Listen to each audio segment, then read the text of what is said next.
Ya, terima kasih Bu Kepala BPOM. Selamat siang rekan-rekan jurnalis. Jadi saya perlu menyampaikan, dan penyampaian saya ini mungkin tidak perlu terlalu panjang ya.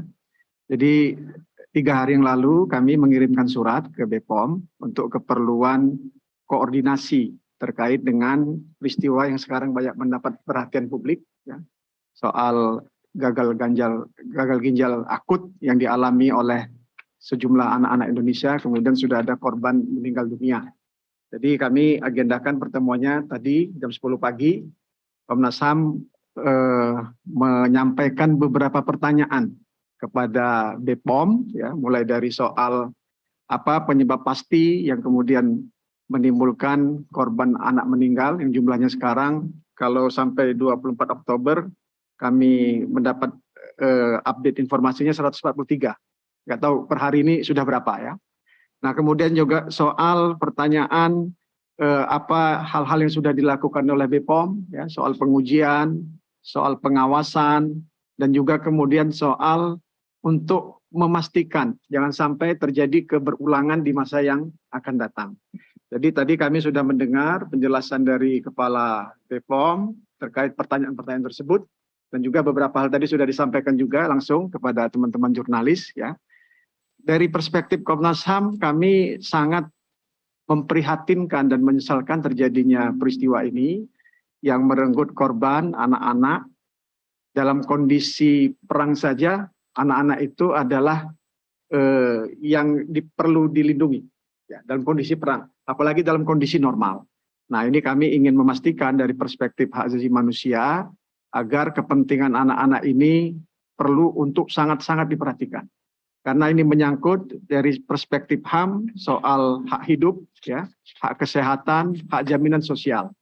Nah kami sependapat apa yang disampaikan oleh Bapak Presiden bahwa ini masalah yang besar, jangan dianggap sepele.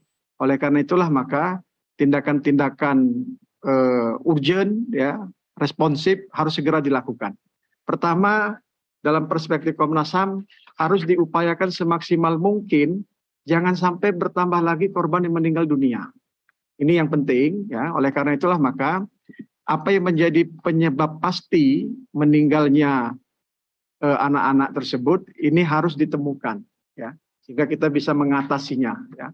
Nah, kemudian juga yang tidak kalah penting kami mendorong, karena ini peristiwa yang bisa disebut sebagai kejadian luar biasa, harus ada yang bertanggung jawab atas peristiwa ini. Jadi kami mendukung dan mendorong pihak-pihak yang memenuhi unsur pertanggungjawaban pidana agar dituntut pertanggungjawabannya. Ya.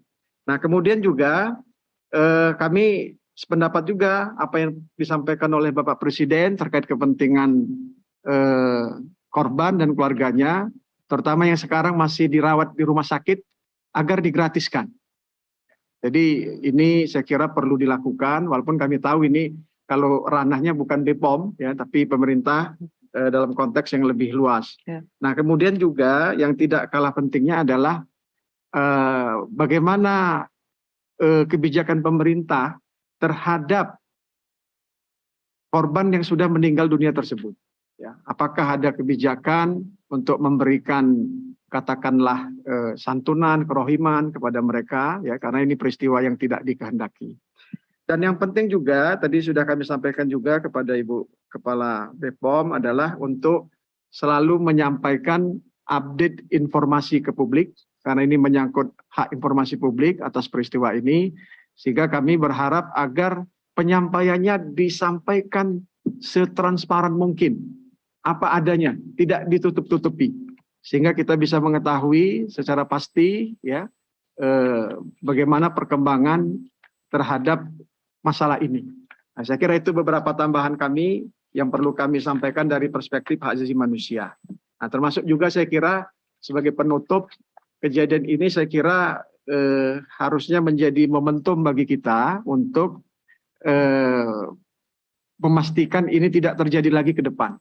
Oleh karena itulah tata kelola sistem pengawasan terhadap obat dan makanan itu harus dibuat sekomprehensif mungkin ke depan, ya. Termasuk juga saya kira perlu untuk penguatan BPOM sendiri, ya, agar ke depan bisa lebih maksimal dalam melakukan pengawasan terhadap obat dan makanan. Jadi saya sampaikan juga dalam pertemuan dengan Ibu Kepala, pengawasannya ya harus seketat mungkin, bila perlu super ketat. Mengapa? Karena ini menyangkut keselamatan publik, kesehatan publik. Kita kalau sakit tidak bisa menghindarkan diri, harus mengkonsumsi obat. Kalau kita merasa nggak aman, nyaman dengan konsumsi obat itu bagaimana? Nah, jadi saya kira tidak boleh ada semacam keraguan, ya, dari BPOM untuk melakukan pengawasan yang ketat. Dan kami mendukung apa yang dilakukan oleh BPOM sepanjang itu untuk keperluan keselamatan publik, kesehatan publik. Saya kira itu. Terima kasih. Ya.